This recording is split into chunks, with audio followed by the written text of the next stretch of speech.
Shalom. Shalom. Oh, nggak kedengeran suaranya? Tingkat 3 mana? Tingkat 3. Tingkat 2 mana? Tingkat 2. Bagaimana dengan tingkat 1? Ada semangat? Ada sukacita? Happy nggak hari ini? Pertama kali saya sangat mengucapkan syukur dan terima kasih kalau saya bisa berkumpul di tempat ini karena satu anugerah dan berkat Allah kepada saya, dan terlebih panitia atau bagian kerohanian yang membujuk saya, memberikan motivasi dan dorongan agar saya dapat membawakan firman Tuhan pada pagi hari ini.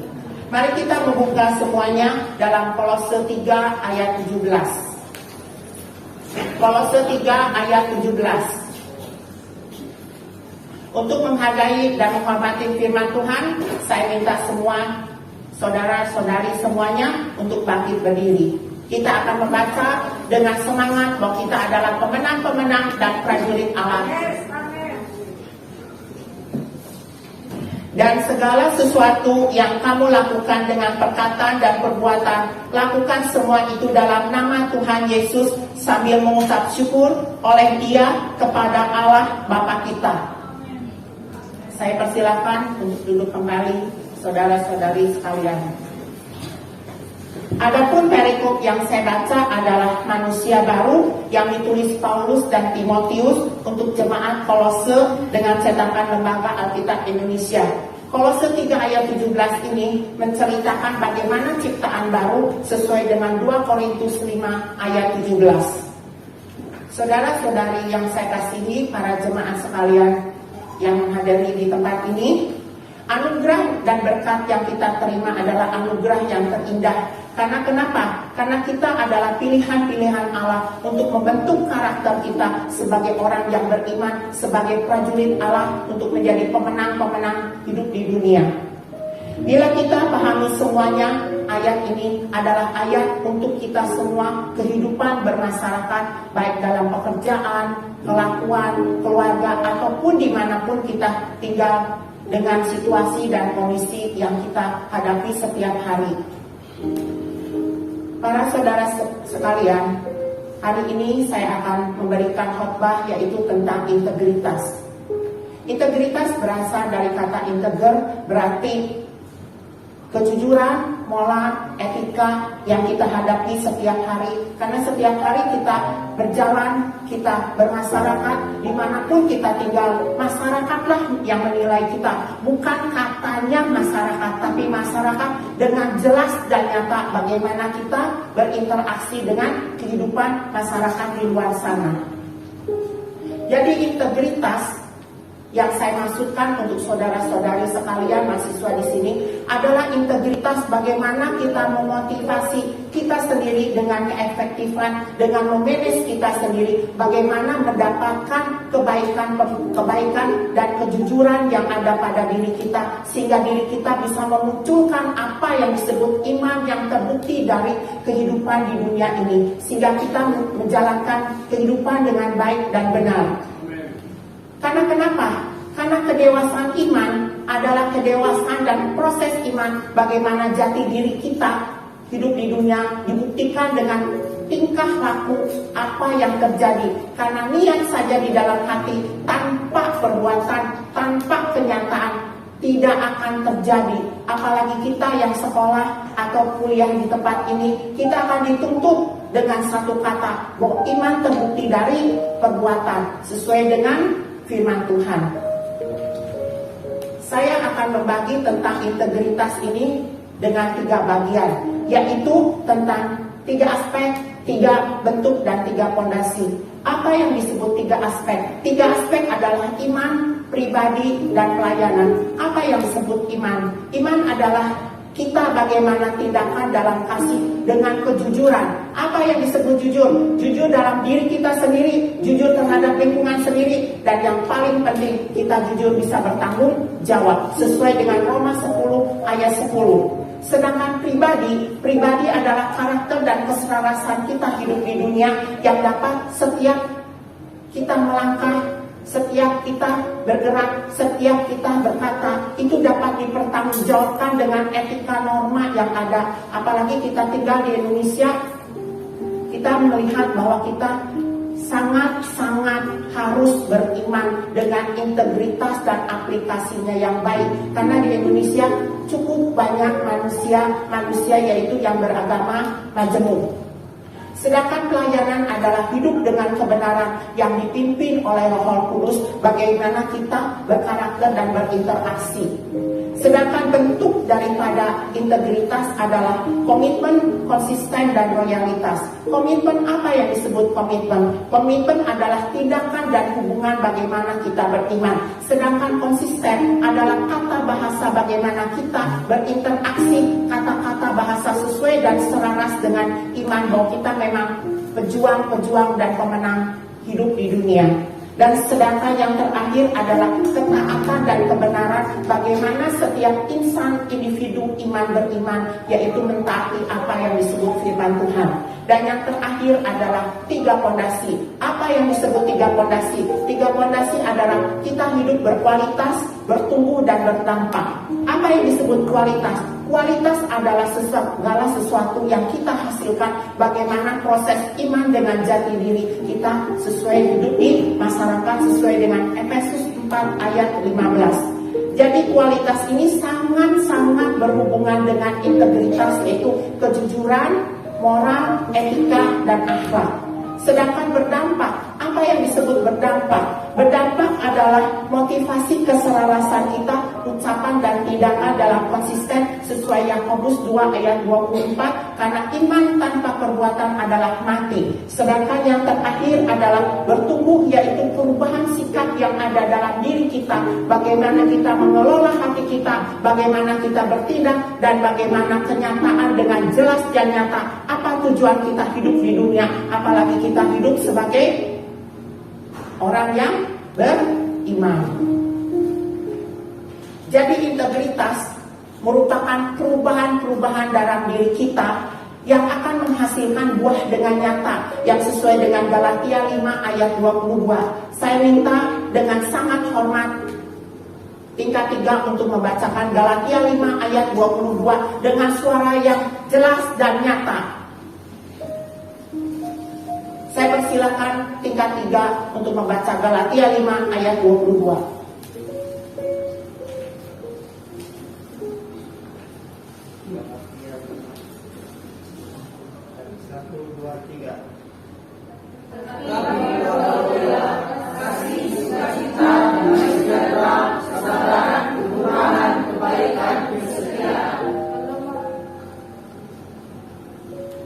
Kelemahan, lembutan, dan saya akan mengambil satu kata di sini. Apa yang disebut penguasaan diri? Penguasaan diri adalah bagaimana kita memotivasi, bagaimana kita mengendalikan diri kita sendiri terhadap kemarahan, kesedihan, dan satu lagi kita harus pintar dan pandai bagaimana mengelola iman kita dengan baik dan benar, bukan kata-kata dan bahasa, bukan keindahan memotivasi bibir. Bagaimana cara kita hidup di dunia sangat bermacam dan beragam. Karena kita tahu sendiri bahwa sukacita dan tulus adalah komunikasi yang kita lakukan dengan aplikasi yang benar, bagaimana interaksi kita hidup di masyarakat. Karena ingat satu hal, bahwa kita harus mengeluarkan bagaimana identitas kita sebagai garam dan terang dunia yang terdapat dalam Matius 3:13-14. Saya akan mengambil contoh terutama bagi kalian mahasiswa di sini. Saya akan mengambil contoh tentang integritas. Bagaimana integritas kita orang beriman? Kita ketahui sendiri bahwa kemajuan dan waktu serta kesempatan yang telah ada, kita lihat bagaimana perkembangan handphone atau yang lainnya begitu cepat mempengaruhi kita. Tapi ingat satu hal, hidup bukan cuma materi, hidup bukan cuma kepintaran, hidup bukan cuma bagaimana mengelola kata bahasa. Tapi ingat satu hal, hidup adalah trinitas, yaitu roh, jiwa, dan tubuh sesuai dengan 1 Tesalonika 5 ayat 23. Karena kenapa? Waktu dan hasil berhasil akan membuktikan bagaimana kita dalam kehidupan. Karena Allah mempunyai cara bagaimana kita diciptakan sesuai dengan gambarnya. Hidup yang kita jalani kadang-kadang tidak sesuai dengan keinginan dan harapan. Tapi percayalah, firman Allah ya dan amin. Karena bagaimanapun juga kita adalah pilihan-pilihan Allah. Kalau kita memang pilihan Allah, kita harus mempunyai etikat yang baik, kata bahasa yang baik, jiwa yang baik, dan satu hal, pikiran yang baik. Bagaimana kita mengelola dengan baik apa yang disebut firman Tuhan dibuktikan dalam hidup. Bukan cuma berkata-kata, bukan cuma bertindak, tapi ada penyatuan perasaan dan tindakan percaya ke firman Allah bahwa kita adalah memang pemenang hidup. Jadi orang yang berhasil, orang yang berintegritas adalah orang yang memakai keringatnya sendiri, orang yang memakai tenaganya sendiri. Bagaimana dia berharap, bagaimana dia berjuang, bagaimana kita percaya bahwa apa yang disebut hidup yang berintegritas adalah proses iman karena hasil dari perbuatan dan kasih dalam Yesus Kristus. Karena proses, satu hal yang saya akan katakan, proses tidak akan mengkhianati hasil daripada kehidupan. Untuk apa kita beriman kalau cuma teori saja? Iman memerlukan bentuk daripada tindakan dan perbuatan yang selaras dengan firman Tuhan. Dan sebagai ayat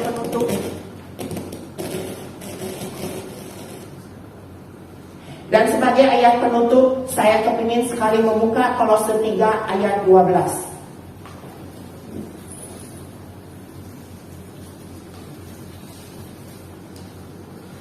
Saya kepingin sekali mendengarkan tingkat 1 untuk membaca firman Allah Kolose 3 ayat 12 dengan sambil berdiri. Saya persilakan tingkat 1 untuk membaca Kolose 3 ayat 12.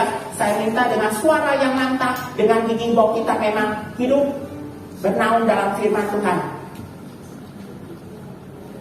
Karena itu, sebagai orang-orang yang Allah dengan kekudusan dan dikasihnya, kenallah berkasihan, kemudahan hati, pertolongan benar dan kesabaran.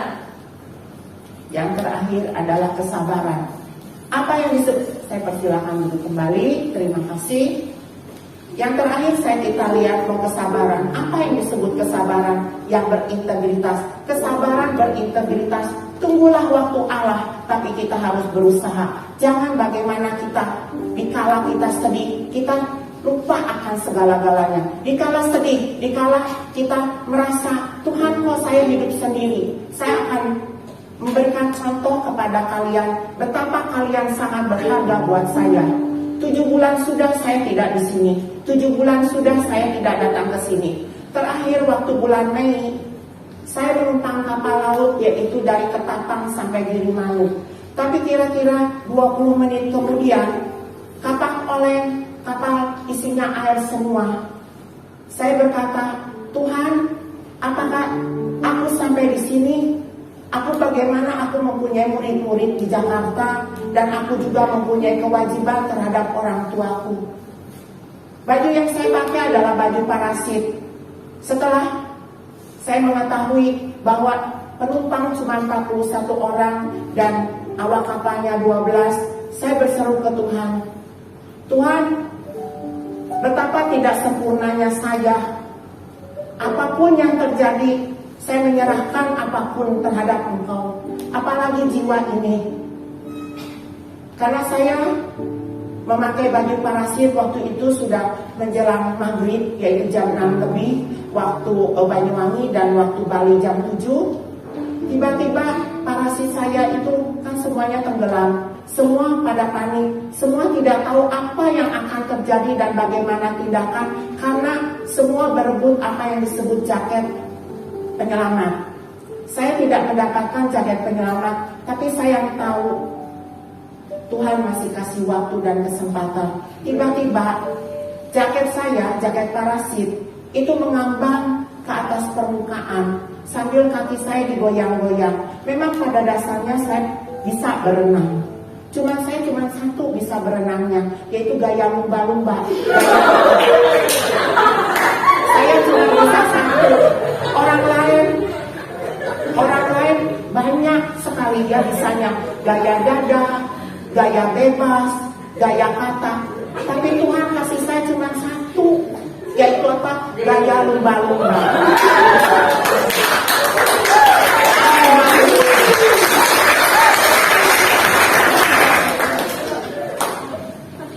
Setelah saya mengaku, di pikiran saya tidak tahu apa yang harus pergi ke barat, ke timur, karena semuanya air. Apa yang saya lakukan? Tiba-tiba mata sebelah kanan saya melihat makhluk yang putih, lucu lagi. Apa itu namanya? Yaitu ubur-ubur.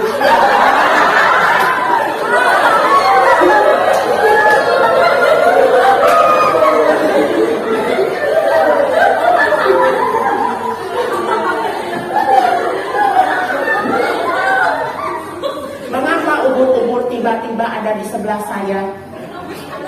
Saya percaya Tuhan yang ngirim. Ini bukan kesempatan, ini bukan waktu, tapi Tuhan yang memang mengirim ke saya. Saya pikir saya akan berenang. Bagaimana Tuhan saya akan berenang? Ke kiri, ke kanan saya tidak tahu. Kondisi saya begini, saya tetap harus melanjutkan hidup.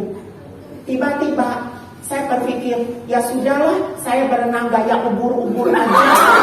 Bagaimana gaya ubur-ubur? Berenang dengan apa? Karena saya tahu ubur-ubur dipelihara Allah. Masa saya tidak dipelihara?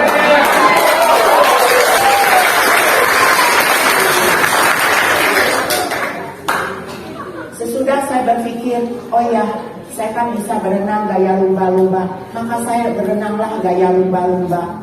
Saya terapung kira-kira 1 jam lebih, sampai akhirnya seorang nelayan di pantai menyelamatkan saya. Saya masuk rumah sakit kira-kira 3 hari.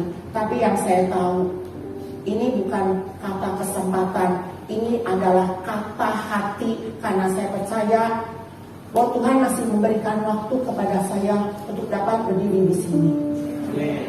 Saya rasa khotbah saya pagi ini semoga menjadi berkat dan motivasi bagi kalian semua. Dimanapun kita tinggal, bagaimanapun perasaan kita, maupun kita sedih ataupun kepepet, kita harus mengenal berapa banyak Allah memberikan langkah kebahagiaan kepada kita. Mari kita berdoa.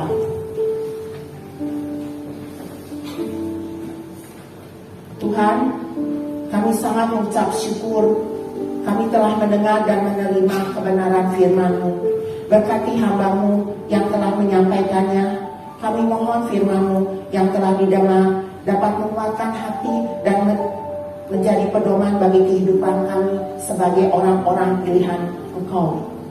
Tuhan, berkati kami, beri kami kesehatan yang baik agar kami melalui COVID-19 ini dengan sempurna, bahwa Tuhan ada di sisi kami, ada di berkat kami. Dalam nama Tuhan Yesus kami telah berdoa dan mengucap syukur. Amin. Terima kasih semuanya. Shalom.